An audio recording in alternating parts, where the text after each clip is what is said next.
Well, Ange Postecoglu, on what must be an incredibly hectic week, a very big thank you for your time this hour. No problem, Harps. Yeah, we just got off to the training track second last session. So, yeah, it's been a big week, but looking forward to the next couple of days. So, Ange, 40-odd years ago, maybe a little bit more than that, when you start as the son of Greek migrants running out for South Melbourne Hellas, who'd have thought at that point that your career would have brought you now to the verge of the Football Championship of Japan? Yeah, it's a bit surreal, Harps. I mean, I as you know me well, I don't put a lot of thought or sort of try and project about, how things will go in terms of the career. But there's no doubt the method of madness my dad had of putting me into this sport. I think somewhere in the back of his mind he had that, the opportunities availed to our game. The opportunities are just endless. And for me, if you had said to me, well, what are your ambitions, for your career, I probably surpassed them, 20 odd years ago. And it feels a bit surreal to be sitting here right now. But at the same time, pretty comfortable that this is why, my father set me off on this path. Well, your old man, recently passed, of course, was a man much like yourself. I mean, the apple doesn't fall far from the tree, Ange. He's a man of few words, but you can only imagine how proud he would be at the moment of what you've achieved. What do you think he'd be saying? Don't stuff it up. Knowing him, he'll be wanting me to make sure that, we play the same football we always have. I lost him last year, Harps, and it's definitely the toughest thing I've ever faced in my sort of life, let alone, I guess, my football career. But because my football career was so intertwined with my relationship with my father, when I lost him last year, it was, I got to admit it took a toll on me, and to be honest, it's still sort of there with me. But I've sort of simplified it now. The clarity came really to me after his passing, when I thought a lot about it, and I prepare my teams and I try to get them to play in a way that he would appreciate, beyond anything else. Beyond winning a game of football, beyond winning a championship, is if he was sitting in the stand, would he enjoy what he's seeing? And when it sort of crystallised like that to me, then if anything, it's just sort of made sure that I continued on this sort of path of playing, or my team's playing the way they do. Well, it's been a wonderful anchor for your life and career to date. You've been in some pretty rarefied football atmospheres, Ange. I mean, you've taken our national team, the Australian national team, into the white heat of World Cup finals battle and all the atmosphere that goes around that, the cordons of traffic police to get you to stadiums and the buzz around the stadiums. And then, of course, on domestic soil, winning the Asian Cup for us with that great team under your leadership. Incredible experiences both. So the obvious question now is, what has Frenzied Week been like in Japan? How does J-League at this level and what you're experiencing compare? Yeah, and again, it's bizarrely, it feels like a grand final week, which we know, all about it in Australia, because that's how we climax our championship, with a grand final. And with us playing FC Tokyo this week, them in second spot, it's got a grand final week feel about it. The media attention, just the general buzz around the whole city. Obviously, it's a club that hasn't had success for quite a while, and from that perspective, it's exciting. I mean, I think this part of wherever I've been, this part of it, I kind of lock into some pretty key fundamentals for me in terms of preparing the team, and it's more about sitting back and watching everyone else enjoy the what's to offer over the next sort of couple of days and leading into it. So, by all accounts, it'll be a record crowd, J-League crowd on the weekend. Stadium sold out for weeks now, first against second. As I said, it feels like a grand final week in Australia, probably amplified, 100 times. Take us into the background of Yokohama F. Marinos. They've been a perpetual big club in Japan. Firstly, where do they rank as size of club is concerned? Give us some perspective on where they might sit in the pecking order of fan base, resource base, etc.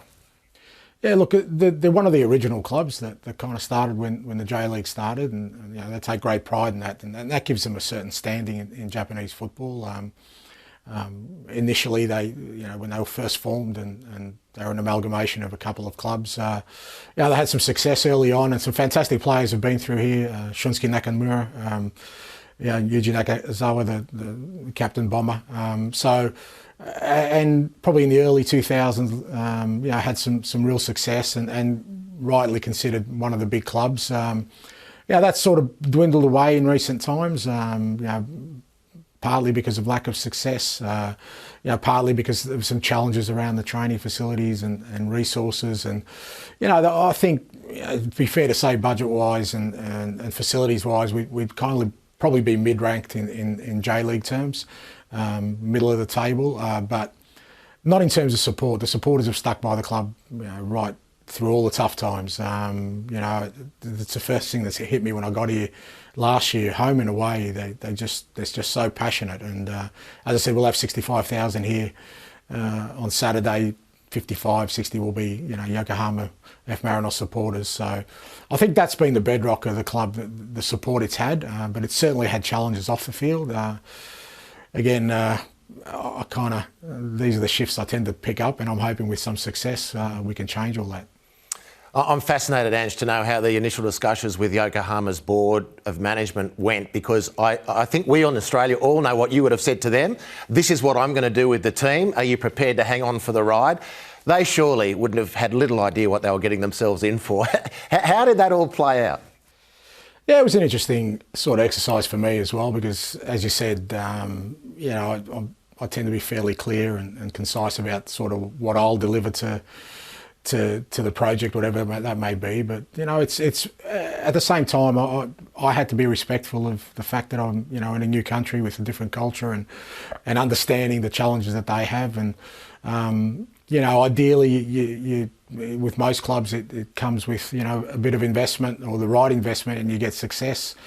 I sort of figured out pretty early here that I might have to work in reverse. We might have to get some success first, and then get people to back us. And there's certainly the club's been fantastic in terms of trying to make sure that we head in the right direction off the field. And as I said, hopefully success this year accelerates that. There's plans for a new training base. There's plans for increasing the budget in terms of the ability of us to attract the best players. All those kind of things, but it's I guess, as you know, mate, I'm not a massive communicator, but when I need to get my message across, I tend to get it across pretty clearly, and I think so far it's been well received. So was last season at all touch and go, Ange? I mean, you had enormous success in the Cup run, but the league proved a little bit more difficult. You were right in that dogfight at the end. Did your backers, did your employers get nervous about the decision they'd made on you at that point?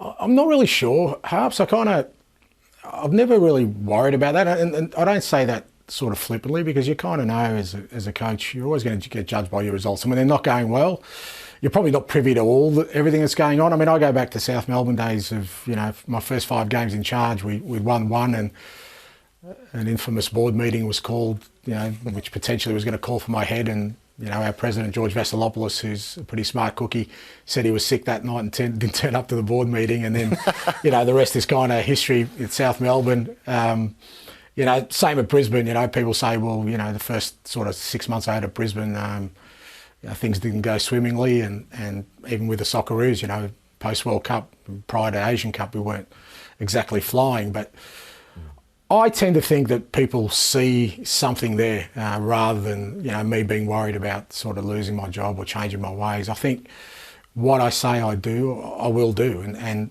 that doesn't always deliver results straight away, but they can certainly see the elements of what we're trying to put together, and they see, I guess, more importantly, I think they see a conviction in me that when things aren't going well, he still believes in it, and maybe. Who knows? Like I said, I don't know all the information. Maybe I dodged the bullet, last year. Maybe I dodged the bullet with the Socceroos or Brisbane Roar or South Melbourne, or maybe the people that I work with see something there and see that success can come if we stick to it. I'm glad you mentioned Brisbane, because we're assuming from this great distance that this Yokohama team this year has changed the J-League in the same way that your Brisbane Roar team did in that magnificent period. And I remember you discussing that Brisbane team, and I think it was a game away against the Victory, and Luke De Vere made an error playing out from the back. and you were very interested in watching his next move to see if he was just going to pump the ball or keep playing according to the way you wanted. It finished in the latter, and you thought, I've got this player and I've got this team now. It's a matter of course. Have you had the same experience with this Marinos team? Yeah, I certainly have. There were elements of it last year where, the players... And again, it's you're dealing with sort of a different culture, a different mindset here. The Japanese players in particular are just so disciplined and so hardworking that they will follow to the letter of what I say to do. And I think last year they were doing it irrespective of whether they believed in it, because I was telling them to do it.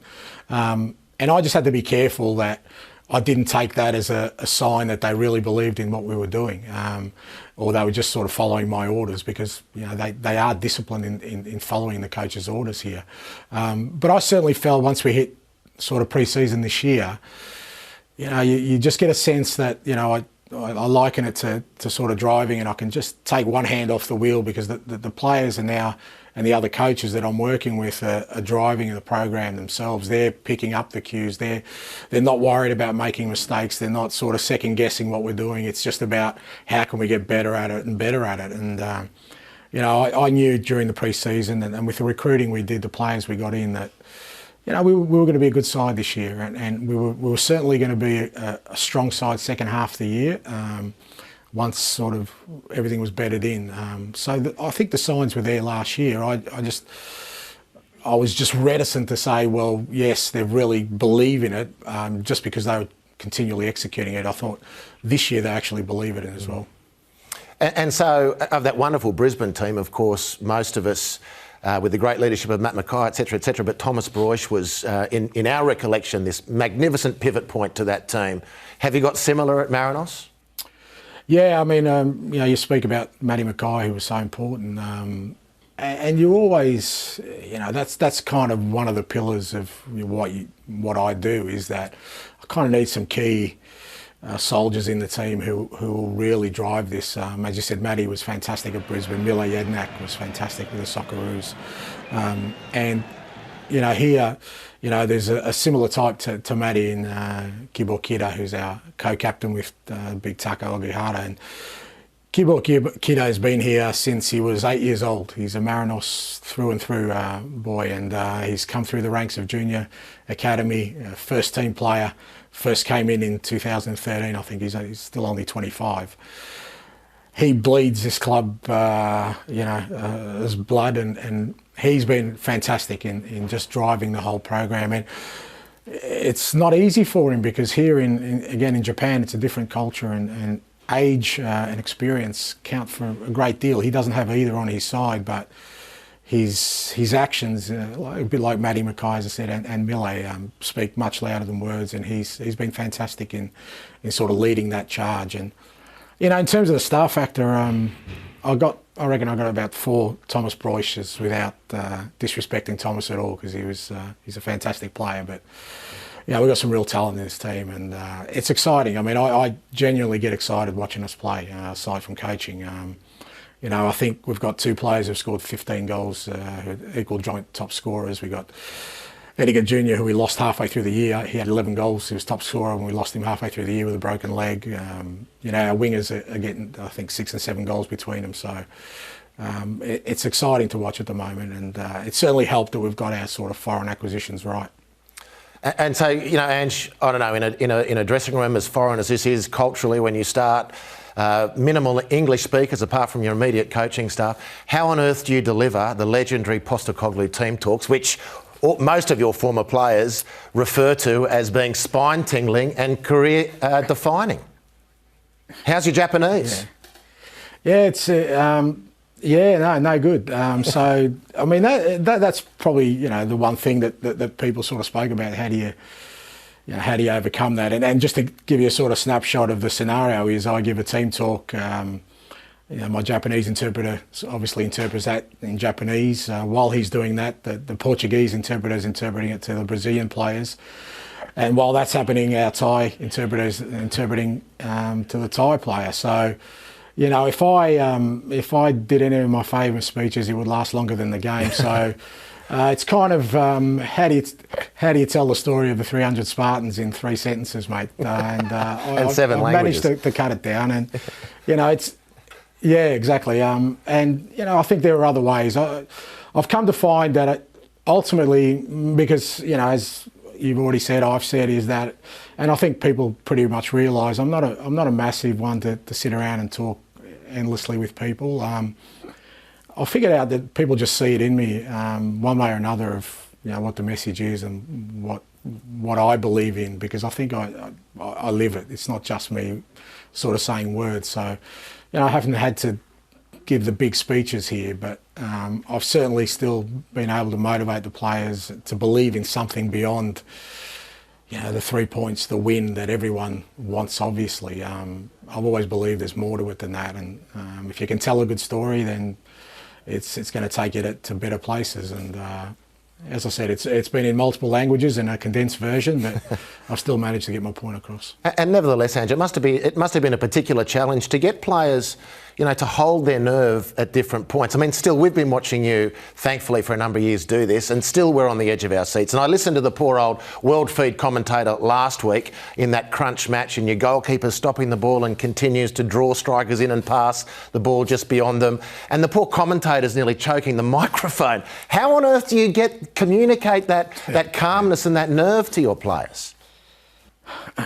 Yeah, I mean, I really don't know, and I guess when you just sort of live something and it's kind of, I just think people see it in me that that the one thing I think I do have with players is they know they can that the respect's there that goes both ways, and they can trust me that if things go awry, I'm front and centre. There's no fobbing it off to or blaming anyone else. It's me that will take any of the accountability if things don't go wrong, if things don't go right. Sorry. So I think from that perspective, the players, the staff are pretty clear that even if the worst possible case scenario happens, he will still back us, and we will still continue to do what we do. And I think that's, if anything, that's liberating for the players. They're not fearful of making mistakes. They're not fearful of what could possibly go wrong. They just thinking of exploring the possibilities of what could go right. And I think that's hard for outsiders to understand, mainly because I guess to understand that is to get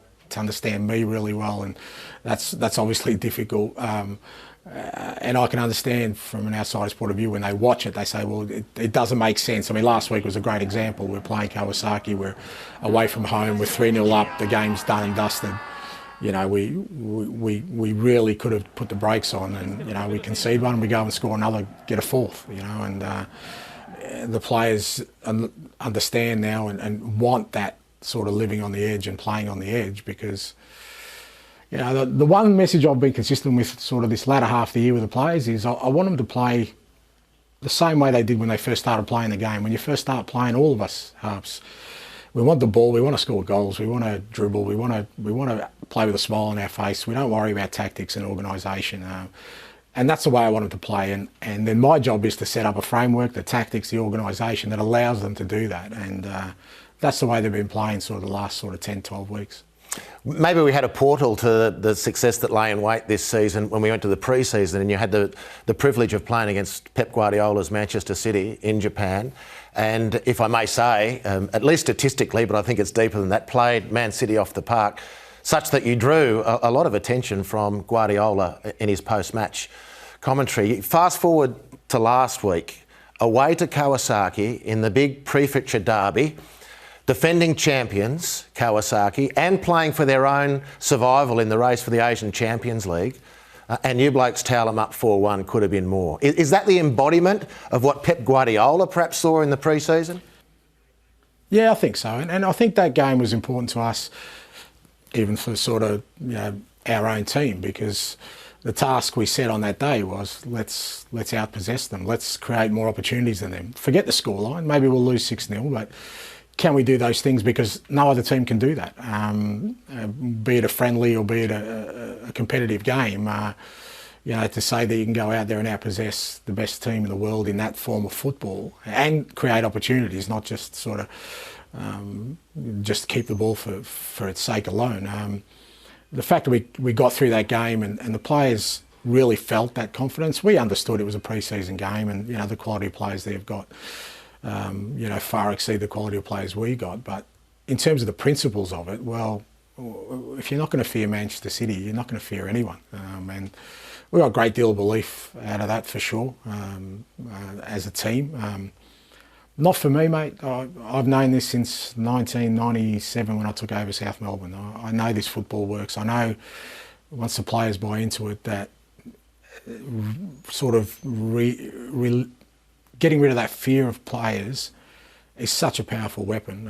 And once you can master that, then I don't think you need to worry about some of the other things that maybe other clubs do. So, Ange, nothing to fear but fear itself. What are the special preparations for this weekend's last round of the season? How can the players not deliver from here? Yeah, look, you kind of say you try and keep things normal and you try and focus on everything that's got us to this point. It's a big game. I mean, I treated grand finals or the Asian Cup final or any big game the same way, is that it is a big game. Absolutely, it's a big game. And you need to, embrace that. But the beauty of it is for me that, in big games, what you need to do is try and win the game. I think that the champions are usually the team that try and win the game rather than try and sort of get through the game and hope to win. And we do that every week. So nothing changes this week. We'll go out there Saturday and play our football and try and score goals. And we know if we do that, then, we're a good chance of success. And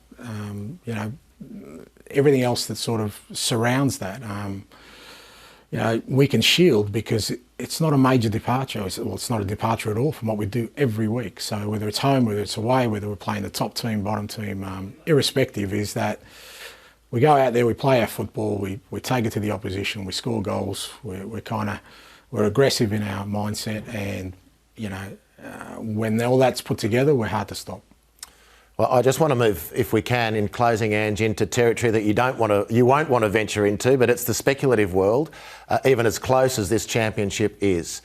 With success on the weekend, do you hang around in Japan? You've got, knowing you as I do, and as we all do, you've got the Champions League on the verge. Is this the biggest moment of your career? And then do you zero on the next trophy, which is winning the Champions League for the Marinos?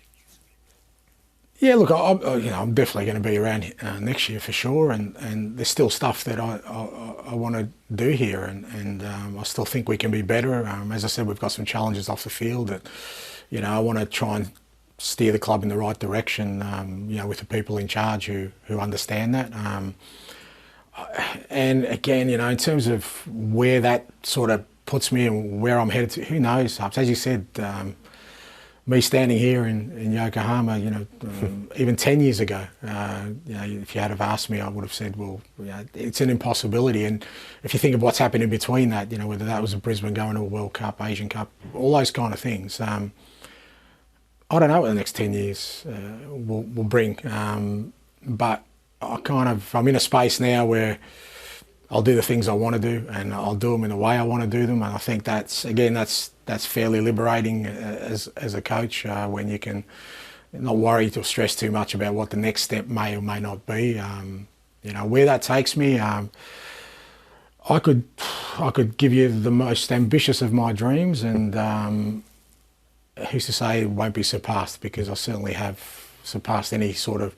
I just wanted to win a championship with South Melbourne, mate. That was the old man's dream, and I did that in my second year of coaching. So after that, everything's been a sort of a dream ride.